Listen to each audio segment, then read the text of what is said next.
In this video, we are going to discuss the tree data structure and its one traversal algorithm, that is in order depth first search. I will give you a line by line simple explanation of all the code that we will write in this video, and watch this video till the end, as we will also do a dry run of all the code so that we understand the line by line working of each of the line of our code. My name is Aditya Shenoy from Brainy Things, where I make programming simple and fun. YouTube statistics show that some of you who watch my videos are not subscribed to this channel, so if you end up liking this video, consider subscribing to this channel to see more programming related videos. It is free and you can always change your mind in future. Before creating the tree, we need to create the class for the node of the tree. So we will define a class, we will name it as node, and we will define its constructor. Apart from the self keyword, we will have the data parameter in its constructor, that will be the value of the node inside the tree, and we will set self.data is data. The tree that we are considering in this problem will be a binary tree, and so each node will have two children associated with it. It will be left and right.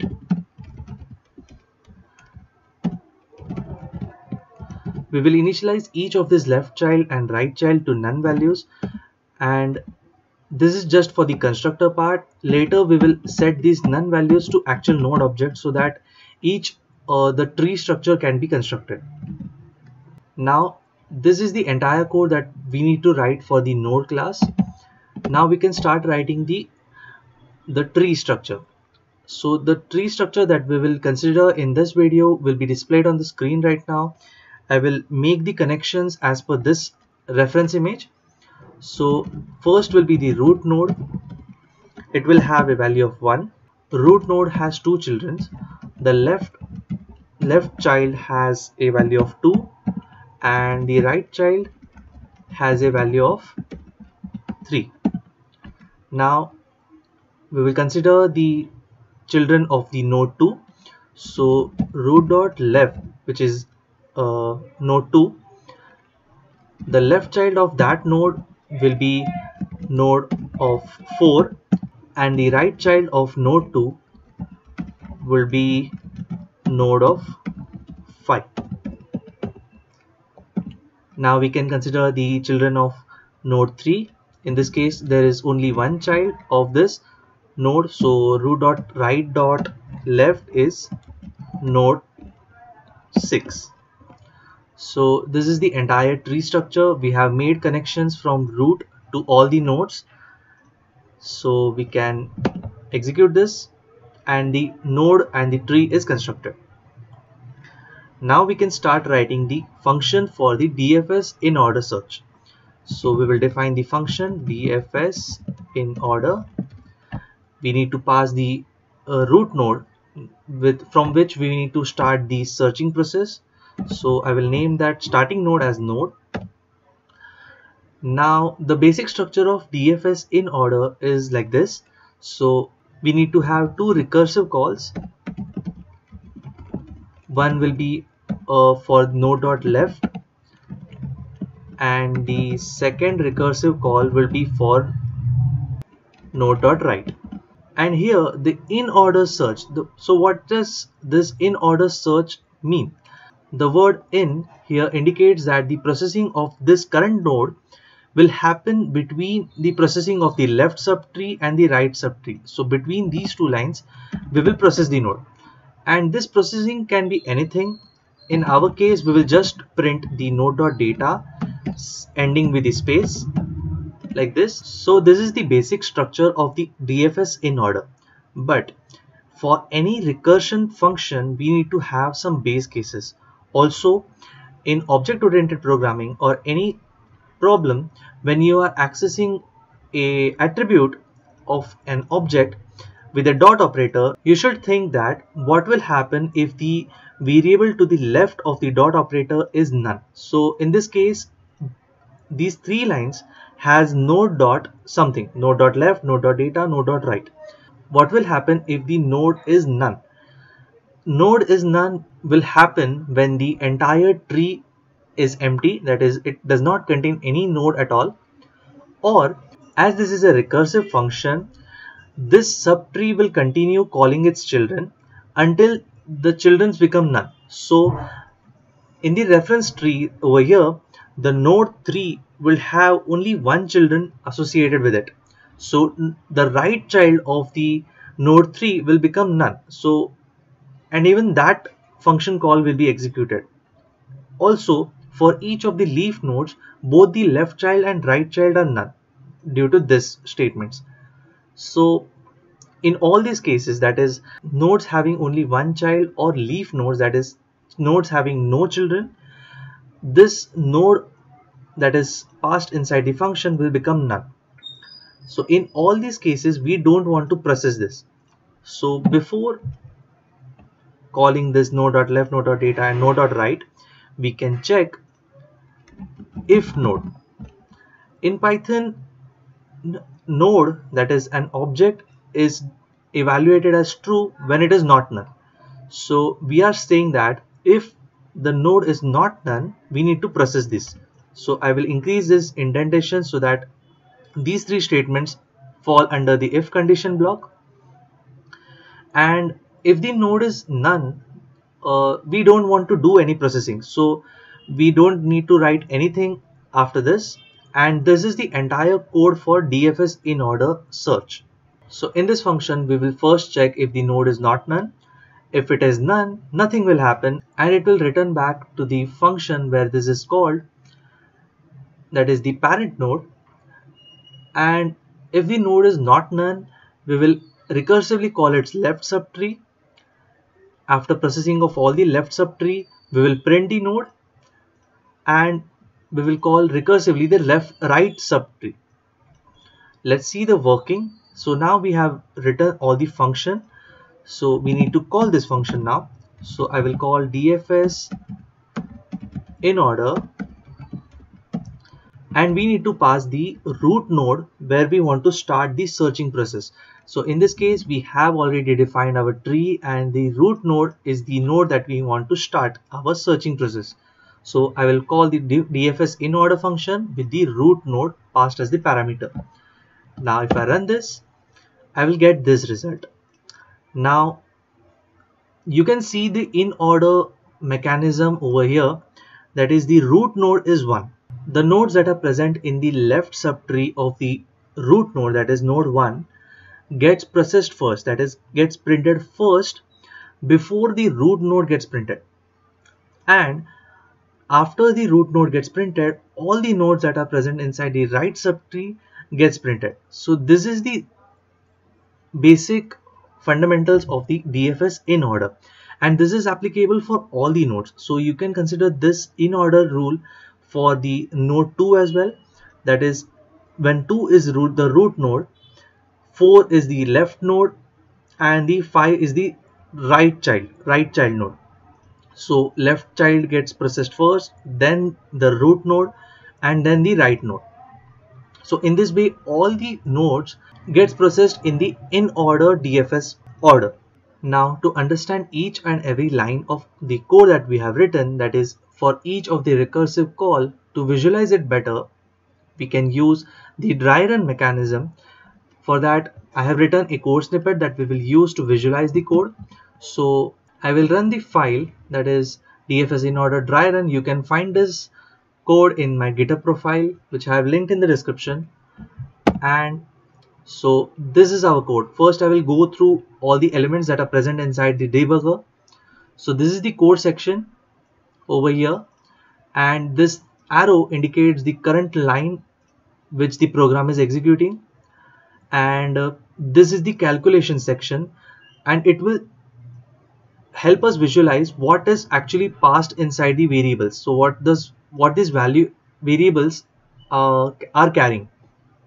This variable section contains all the variables that are present in the local scope for that recursion call. This is the print output screen, because we are using the console for printing all this stuff. So we need to maintain an extra line for printing. And this is the recursion stack. So it will eventually fill when the recursion happens. Currently we are calling this node 1, that is the root node over here. Now let's proceed. So we are passing DFS in order node. This node is now 1. The second line will check if the node is not none. So in this case it becomes true. So it will proceed and it will call the DFS in order node.left. Once left child is 2, so the next call will happen DFS in order 2. As you can see in the recursion stack as well, we are having node 2 on the top of node 1. Now the local variables will change because the current node is now 2. In this case also node is not none, so this becomes true. And the DFS in order node.left will be called again. So 2.left will be called. In this case it will be 4. Recursion stack gets filled again. Node is now 4. It is not none. And 4.left is called. Now the node, as we have discussed earlier, this 4 is a leaf node and both these children are none values. So the node of none value is passed to this function. It will check if node, now this becomes false, so it will skip all the 3 lines and it will end the procedure. So for this call we have reached the end of the function, so it will return back to its callee, which is the node 4, and node 4 had called this recursive function on this line, so it knows that it has processed all the left subtree nodes, so it can print its own value. So 4 gets printed now, so this is the first node that gets printed. Now it will call the 4's right subtree. As 4 is a right leaf node, this node is again none, and similar to the left node, this becomes false, so all the 3 lines gets skipped and the end of function is reached. So it will go back again to its 4th function. Now for node 4, this both the recursion call has been done, so it will exit out of the if condition and the processing of the node 4 has been done now. So it will go back to its caller, that is node 2. So node 2 now knows that all the nodes in the left subtree has been processed, so it will print its own data, that is 2, and it will call its right subtree, that is 2.right. So the 2.right is 5. It is not none, so it will call its left subtree. Left subtree of 5 is none, so this if condition will become false. It will return back to its node 5 caller. It will print its data and it will call its right subtree as well. That is also none, so if condition becomes false, it will go back to its caller, that is node 5. Node 5 has done all the processing, so it will also return to its parent, that is node 2. Node 2 has also done its all processing, so it will go back to its caller, that is node 1. And so finally for node 1, all the nodes in the left subtree has been processed, so it can print its own data, that is 1 gets printed. Now all the nodes in the left subtree has been processed, so it can proceed with the right subtree. So it will call its node.right, that is 1.right, which is 3. So recursion stack again gets filled up. 3 is not none. It will enter the if condition and DFS in order node.left, that is 3.left will be called. 3.left is 6. 6 is also not none. It will enter if condition and 6.left will be called. 6 is a leaf node, so both the children of 6 node is none, so this becomes false, so it will skip. It will return to its parent, that is 6. Now 6 gets printed. It will call its right node, that is again none, so nothing will happen, and all the processing of the function gets finished for the node 6. it will go back to its caller, that is node 3. Now node 3 has done all its processing of the left subchild, so it will print its own data like this. It will call its write function, write node, that is none, so this becomes false. It will go back. For node 3 all the processing has been done, so it will go back, and for node 1 also all the processing has been done. So this is the end of the function call, because node 1 was called by us in the main function. So in this way all the nodes are processed like this. In this way the in order depth first search is done. Now what are the uses of this in order DFS? In order depth first search, if applied to a binary search tree, returns a non-decreasing order of nodes. So to get the sorted nodes back from a binary search tree, this algorithm can be used. The time complexity of this algorithm is O of n, if n is the number of nodes in the tree. This is because we are traversing all nodes in the tree. If you ended up liking this video, please press that like button, comment any feedback that you have for this video or this channel, share this video with your friends. The code that I write in all my videos of this channel is available in my GitHub profile, whose link is in the description. You can connect to me via LinkedIn, whose link is again in the description.